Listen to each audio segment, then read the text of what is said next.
Hello students, welcome back to my YouTube channel.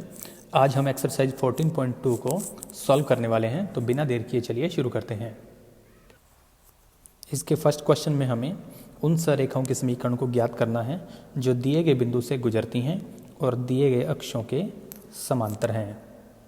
तो इस question की हम लोग पहले शुरुआत करते हैं कि हम जानते हैं कि अक्षों के दिक्कोजयें निम्न प्रकार होती हैं और इसको नाम देते हैं 1। अब बिंदु P 5, 7, 9 से गुजरने वाली एवं फर्स्ट क्वेश्चन x अक्ष के समांतर सररेखा का समीकरण, जिसका सूत्र होता है x minus x1 y minus y1 z minus z1 बटे में l m n या a b c। तो इस सूत्र के आधार पर हमारे पास बिंदु है 5, 7, 9, तो हम लिखेंगे x माइनस 5 y माइनस 7 और z माइनस 9 बटे में x अक्ष की दिक्कोजयें जो कि है 1, 0 और 0, और यही आपका आंसर होगा। इसी प्रकार दूसरे पार्ट यानी y अक्ष के समांतर रेखा का समीकरण, बिंदु वही है x माइनस 5 y का मान 7 और z का मान 9 और बटे में है y अक्ष की दिक्कोजयें 0, 1 और 0, और यही आपके दूसरे पार्ट का आंसर होगा। इसी प्रकार बिंदु P और z अक्ष के समांतर रेखा का समीकरण, उसमें आ जाएगा x माइनस 5 y माइनस 7 और z माइनस 9 बटे में z अक्ष की दिक्कोजयें, और यही आपका लास्ट आंसर होगा। नेक्स्ट क्वेश्चन में हमें एक सररेखा का सदिश समीकरण ज्ञात करना है जो कि एक बिंदु यानी a वेक्टर से गुजरती है और एक सदिश यानी b वेक्टर के समांतर है, और बाद में इसको हमें कार्तीय रूप में भी बदलना होगा। तो अकॉर्डिंग टू क्वेश्चन, जिस बिंदु से गुजरती है उसके सदिश को नाम देते हैं a वेक्टर जो कि है 2i cap minus 3j cap plus में 4k कैप, और जिस सदिश के समांतर है उसको नाम देते हैं b वेक्टर जो कि है 3i cap plus 4j cap और माइनस 5k कैप। इसको ओवरऑल नाम देते हैं समीकरण नंबर 1। इसलिए रेखा का समीकरण जिसका सूत्र होता है r vector is equal a vector plus lambda b vector, इस आधार पर सररेखा का समीकरण बनेगा r vector is equal 2i cap minus 3j cap plus 4k cap plus lambda गुणा में 3i cap plus 4j cap और माइनस 5k कैप, जो कि आपके क्वेश्चन का फाइनल आंसर होगा। अब इस समीकरण को कार्तीय रूप में बदलने के लिए हम r वेक्टर के स्थान पर xi cap yj cap plus zk cap रखने वाले हैं, जिससे हमें मिल जाएगा xi cap plus yj cap plus zk cap is equal to the 2i cap minus 3j cap plus 4k cap plus lambda into 3i cap plus 4j cap और minus 5k cap. इसको थोड़ा हल करते हैं तो in step को गुणा करते हुए यदि जोड़ें तो कॉमन आ सकता है i कैप, तो आ जाएगा 2 plus 3 lambda into i cap. इसी प्रकार से इन स्टेप से हमें j कैप कॉमन लेने पर मिलेगा minus 3 plus 4 lambda j cap, और अंत में मिलेगा 4 माइनस 5 लैम्डा और k cap. Left hand side में चल रहा है xi कैप yj कैप और zk कैप। अब समान गुणांकों से यदि हम ध्यान दें तो i कैप का गुणांक i कैप के इक्वल होगा, तो x का मान आ जाएगा 2 प्लस 3 लैम्डा। इसी प्रकार y का मान आ जाएगा माइनस 3 प्लस 4 लैम्डा, और z का मान आ जाएगा 4 माइनस 5 लैम्डा। इसमें हम लोग यदि लिखना चाहें लिख सकते हैं x माइनस 2 बराबर 3 लैम्डा, y प्लस 3 बराबर 4 लैम्डा और z माइनस 4 बराबर माइनस 5 लैम्डा। लैम्डा का मान ज्ञात करें तो आ जाएगा x माइनस 2 बटे 3, दूसरे से आ जाएगा y प्लस 3 बटे में 4, और आखिरी से आ जाएगा z माइनस 4 बटे माइनस 5, जिसे हम ध्यान दें तो बन सकता है x माइनस 2 बटे 3 इज इक्वल y प्लस 3 बटे 4 इज इक्वल जेड माइनस 4 बटे माइनस 5, जो कि कार्तीय रूप में सररेखा का समीकरण होगा और यही आपका फाइनल आंसर भी है। यदि आप यहाँ से बिंदु को लेते हुए और यहाँ से ए, बी और सी को लेते हुए सीधा इस स्टेप पर आना चाहें तो भी वह सही माना जाएगा। नेक्स्ट क्वेश्चन में हमें उस सररेखा का समीकरण ज्ञात करना है जो एक सदिश के समांतर है और एक दिए गए बिंदु से गुजरती है। इसमें बिंदु हमें कार्तीय रूप में दिया गया है जिसका हम स्थिति सदिश ज्ञात करेंगे। इसलिए ए वेक्टर हमारे पास बन जाएगा कुछ इस प्रकार, a vector is equal 5i cap minus 2j cap plus में 4k कैप, और दूसरा सदिश जिसके ये समांतर है उसको नाम देते हैं बी वेक्टर, वो आ जाएगा 2i cap minus j cap plus 3k cap, और इसको ओवरऑल नाम देते हैं समीकरण नंबर 1। इस प्रकार अब इस सररेखा का समीकरण जिसका सूत्र होता है r vector is equal a vector plus lambda b vector, तो इस आधार पर आर वेक्टर इज इक्वल मिल जाएगा 5i cap minus 2j cap plus 4k cap plus lambda into 2i cap minus j cap plus 3k cap, और यही इस question का फाइनल आंसर होगा। हम साथ में इसका जो कार्तीय रूप है उसको भी लिख सकते हैं, तो उसके लिए आएगा x, y और z। इनके जो ये वाले बिंदु हैं इनको माइनस करके x, y, z के साथ लिखना है, तो आ जाएगा x माइनस 5, y प्लस 2 और z माइनस 4। इनके बटे में इस सदिश के घटक लिखने हैं जो कि आएंगे 2, माइनस 1 और 3, और यही कार्तीय रूप में सररेखा का समीकरण होगा। नेक्स्ट क्वेश्चन में हमें उस रेखा का सदिश समीकरण ज्ञात करना है जो एक दिए गए बिंदु से गुजरती है। तो इस आधार पर ए वेक्टर हमें मिलेगा 2i cap minus j cap plus k cap, जिसको नाम देते हैं समीकरण 1। उसके अलावा हमें एक सररेखा दी गई है जिसको नाम देते हैं समीकरण नंबर 2। अब अभीष्ट रेखा इस रेखा के समांतर दी गई है। इस रेखा के दिक् अनुपात हैं 2, 7 और -3। इस आधार पर सदिश बी वेक्टर हमें मिल जाएगा 2i cap plus 7j cap और -3k कैप, जिसको नाम देते हैं समीकरण नंबर 3। इस आधार पर अभीष्ट रेखा का समीकरण सूत्र होगा r vector is equal a vector plus lambda b vector, जिससे हमें प्राप्त होगा r vector is equal 2i cap minus j cap plus k cap plus lambda into 2i cap plus 7j cap और -3k कैप, जो कि आपके question का final answer होगा। नेक्स्ट क्वेश्चन में हमें एक सररेखा का कार्तीय समीकरण दिया गया है और हमें उससे सदिश समीकरण ज्ञात करना है। तो सबसे पहले दी गई सररेखा जिसको नाम देते हैं समीकरण नंबर 1।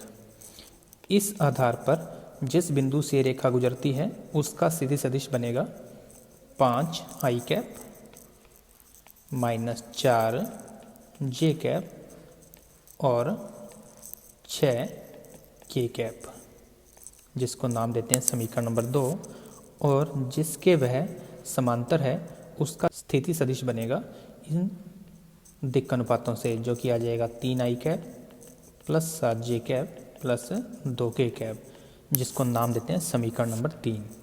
इसलिए सदिश रूप में रेखा का समीकरण बन जाएगा r vector is equal a vector plus lambda b vector.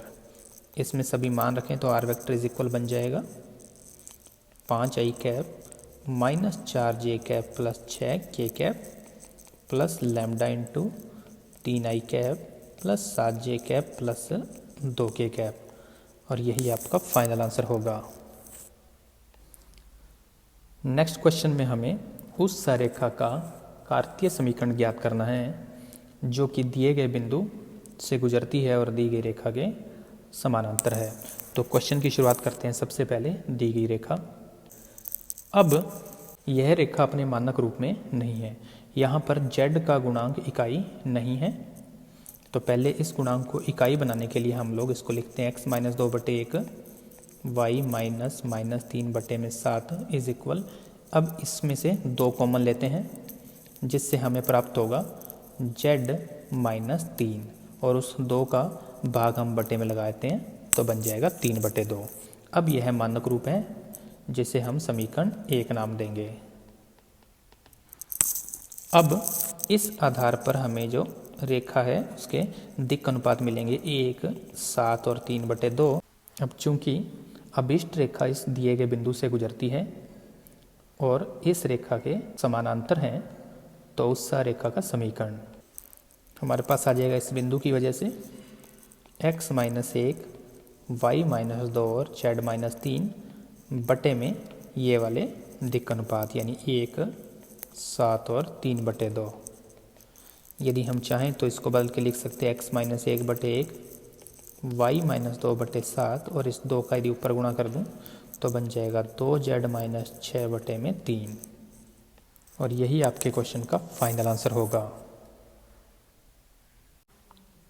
Next question में हमें एक समांतर चतुर्भुज ABCD दिया गया है जिसके 3 शीर्ष A, B और C के निर्देशांक हमारे को ज्ञात है। इसके चौथे शीर्ष D के निर्देशांक हमें ज्ञात करने हैं जो कि मैं इस क्वेश्चन में अल्फा, बीटा और गामा मान लेता हूँ। अब हम जानते हैं कि यदि मैं विकर्ण AC और BD की बात करूं तो ये दोनों एक ही बिंदु पर समद्विभाजित होते हैं। यदि यह बिंदु E हो तो इसका मतलब A और C का मध्य बिंदु और B और D का मध्य बिंदु एक समान होंगे।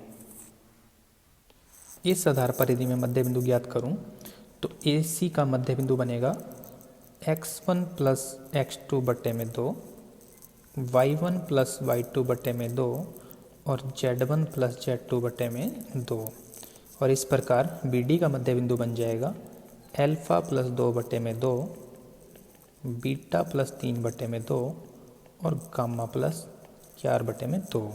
यदि दो बिंदु एक समान हों तो उनके x, y और z निर्देशांक भी एक समान होते हैं।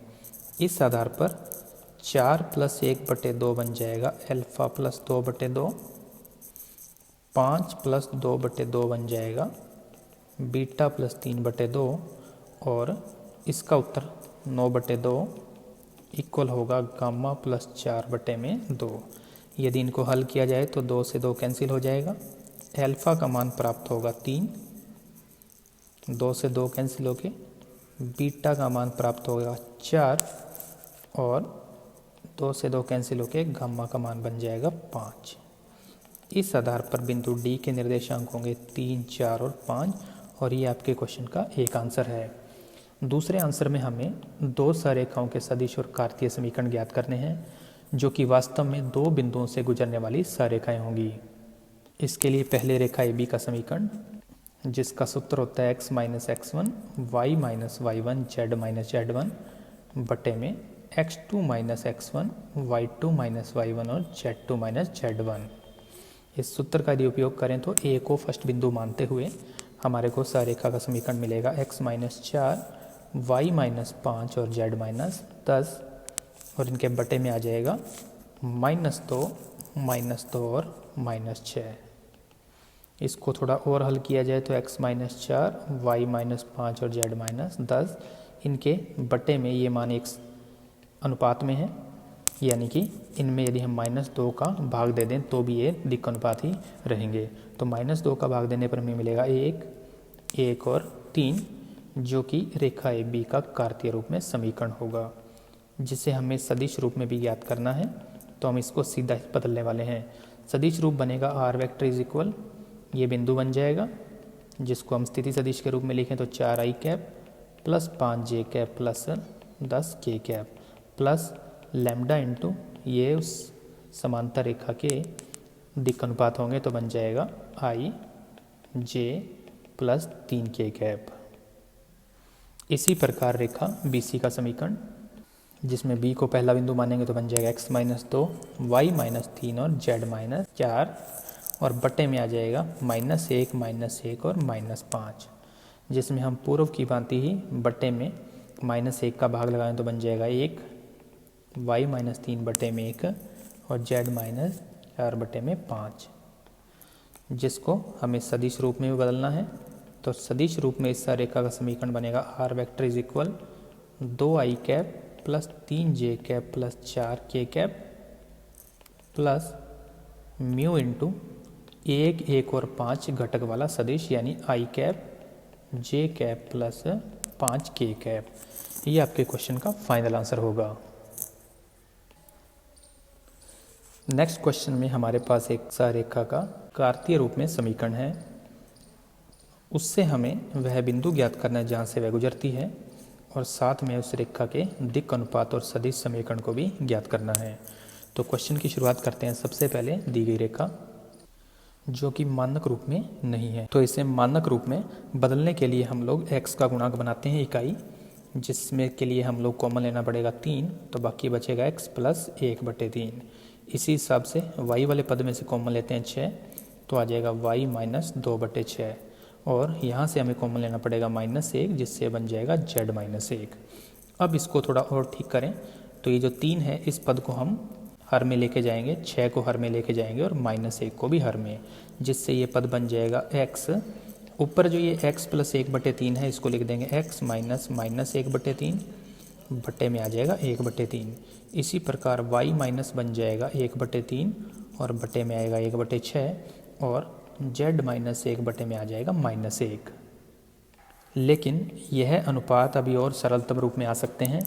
इसके लिए हम 6 से सभी अनुपातों को गुणा कर देते हैं, जिससे हमारे पास आ जाएगा x माइनस -1/3। यहाँ पर 6 से गुणा करूँ तो हमें मिल जाएगा 2। इसी प्रकार y माइनस 1/3 यहाँ पर 6 से गुणा करें तो हमें मिल जाएगा 1 और अंत में z माइनस 1 बटे -1 का 6 से गुणा करूँ तो आ जाएगा -6, जो कि दी गई सरेखा है। इससे सारी बातें स्पष्ट हो रही हैं। सबसे पहले हम इस सरेखा का सदिश रूप लिख देते हैं। सदिश रूप बन जाएगा r vector is equal -1/3 i cap plus 1/3 j cap और प्लस में k cap plus lambda into 2i cap plus j cap और माइनस 6k कैप। ये इस क्वेश्चन का एक आंसर है। अब हम वह बिंदु ज्ञात करते हैं जिससे रेखा गुजरती है, तो वह बिंदु वास्तव में होगा -1/3, 1/3 और 1। और साथ में रेखा के दिक् अनुपातों की बात करें तो वह वास्तव में होंगे 2, 1 और -6। और यही आपके क्वेश्चन का फाइनल आंसर भी होगा। नेक्स्ट क्वेश्चन में हमें फिर से एक बिंदु से गुजरने वाली सरेखा का समीकरण ज्ञात करना है जो दिए गए सदिश के समांतर है। अब जिस बिंदु से रेखा गुजरती है उससे हम स्थिति सदिश ए वेक्टर ज्ञात कर लेते हैं। तो हमारे पास ए वेक्टर आ जाएगा i cap plus 2j cap plus में 3k कैप, जिसको नाम देते हैं समीकरण नंबर 1। और जिस सदिश के समांतर है उसको नाम देते हैं बी वेक्टर, तो बी वेक्टर होगा 3i cap plus 2j cap और माइनस 2k कैप, जिसको नाम देते हैं समीकरण नंबर 2। इसलिए अभिष्ट रेखा का समीकरण सूत्र होता है r vector is equal a vector plus lambda b vector, जिससे हमें मिल जाएगा r vector is equal i cap plus 2j cap plus 3k cap plus lambda into 3i cap plus 2j cap minus 2k cap. ये आपके question का answer है। हम चाहें तो इसको कार्तीय रूप में भी बदल सकते हैं, जो कि आएगा जिस बिंदु से गुजरती है रेखा वो है 1, 2 और 3, तो बन जाएगा x माइनस 1, y माइनस 2 और z माइनस 3 और बटे में b वेक्टर के जो घटक हैं वो हैं 3, 2 और -2, जो कि रेखा के दिक् अनुपात होंगे। नेक्स्ट क्वेश्चन में हमें एक ऐसी सरेखा का सदिश और कार्तीय रूप में समीकरण ज्ञात करना है जो एक दिए गए बिंदु जिसका सदिश है से गुजरती है और एक दिए गए सदिश की दिशा में है। दिशा में कहें या समांतर कहें एक ही बात होती है। तो अकॉर्डिंग टू क्वेश्चन हमें ए वेक्टर और बी वेक्टर दिए गए हैं, जिनको नाम देते हैं समीकरण नंबर 1। तो अभिष्ट रेखा का समीकरण सूत्र होता है r vector is equal a vector plus lambda b vector. इस सूत्र में मान रखें तो आर वेक्टर का मान आ जाएगा 2i cap minus j cap plus 4k cap plus lambda into i cap plus 2j cap minus k cap, जो कि सदिश रूप में रेखा का समीकरण है। अब हम इसे कार्तीय रूप में भी लिख देते हैं। तो कार्तीय रूप में लिखने के लिए यह वह बिंदु है जिससे रेखा गुजरती है, तो आ जाएगा x माइनस 2 y प्लस 1 और z माइनस 4 बटे में b वेक्टर के घटक जो कि हैं 1, 2 और -1। यही आपका फाइनल आंसर भी होगा। नेक्स्ट क्वेश्चन में सबसे पहले दी गई सररेखा जिसको नाम देते हैं समीकरण नंबर 1 और इसके दिक् अनुपात होंगे 3, 5 और 6। अब हमें एक ऐसी सररेखा का समीकरण ज्ञात करना है जो इस बिंदु से गुजरती है। तो हम लिखेंगे इसलिए अभिष्ट रेखा जो कि आ जाएगी x प्लस 2 y माइनस 4 और z प्लस 5 और बटे में हमारे पास आ जाएंगे 3, 5 और 6 जो हमने यहाँ पर ज्ञात किए हैं, क्योंकि अभिष्ट सररेखा दी गई सररेखा के समांतर है और यही आपके क्वेश्चन का फाइनल आंसर होगा। हम इसे चाहें तो सदिश रूप में भी बदल सकते हैं, लेकिन क्वेश्चन में सिर्फ कार्तीय रूप पूछा गया है, तो यही आपका फाइनल आंसर होगा। क्वेश्चन नंबर 12 वापस क्वेश्चन नंबर 5 को ही रिपीट किया गया है। नेक्स्ट क्वेश्चन में हमें मूल बिंदु और एक अन्य बिंदु यानी दो बिंदुओं से जाने वाली सररेखा का सदिश और कार्तीय रूप में समीकरण ज्ञात करना है। तो क्वेश्चन की शुरुआत करते हैं सबसे पहले दिए गए बिंदु से गुजरने वाली रेखा का समीकरण। इसका सूत्र होता है x minus x1 y minus y1 z minus z1 बटे में x2 minus x1 y2 minus y1 और z2 माइनस z1। अब हम इसमें मूल बिंदु को फर्स्ट पॉइंट मान लेते हैं, तो हमारे पास सररेखा का समीकरण आ जाएगा x माइनस 0 y माइनस 0 और z माइनस 0 बटे में आ जाएगा 5 माइनस 0 माइनस 2 माइनस 0 और 3 माइनस 0, जिसको यदि हल किया जाए तो बन जाएगा x बटे 5 y बटे माइनस 2 और z बटे में 3।